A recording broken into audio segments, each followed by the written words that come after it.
महाराष्ट्र माझा 24 digital news channel. हे शिवने industrial एरियाच्या मागील दृश्य आहे. मुठा नदी तिथून वाहते आणि मुठा नदीचं पात्र जवळजवळ सगळीकडे मुजवलेलं आहे. आपण पाहू शकताय मुठा नदी कुठे आहे. मुठा नदी बघा, त्याचं पात्र कुठे आहे आणि या पात्रात केवढी भर टाकलेली आहे याचं उत्तर हे मुठा नदीचं पात्र बघा समोर दिसतंय. आणि त्याच्यानंतर ही सर्व भर या नदीपात्रात टाकलेली आहे. येथे जे उत्खनन झालेलं आहे त्याची भर नदीपात्रातच टाकलेली आहे.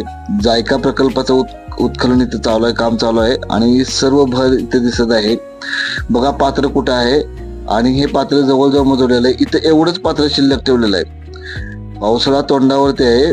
नदीपात्रात सोडलेलं पाणी नक्की कुठे जाणार हा आता नागरिकांना मोठा प्रश्न पडलेला आहे. महाराष्ट्र माझा 24 वरती हे एक्सक्लुझिव्ह दृश्य, मुठा नदीचं पात्र पूर्णपणे गायब झालेलं आहे. इथं भर टाकलेली दिसते आणि ऐन पावसाळ्यात हे पाणी जाणार कुठे हा प्रश्न आता नागरिकांना सतावत आहे.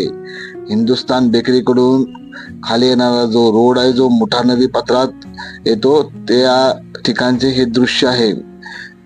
इथे पात्रच दिसत नाही मुठा नदीचं आणि पावसाळ्यात काय होईल हा परिणाम.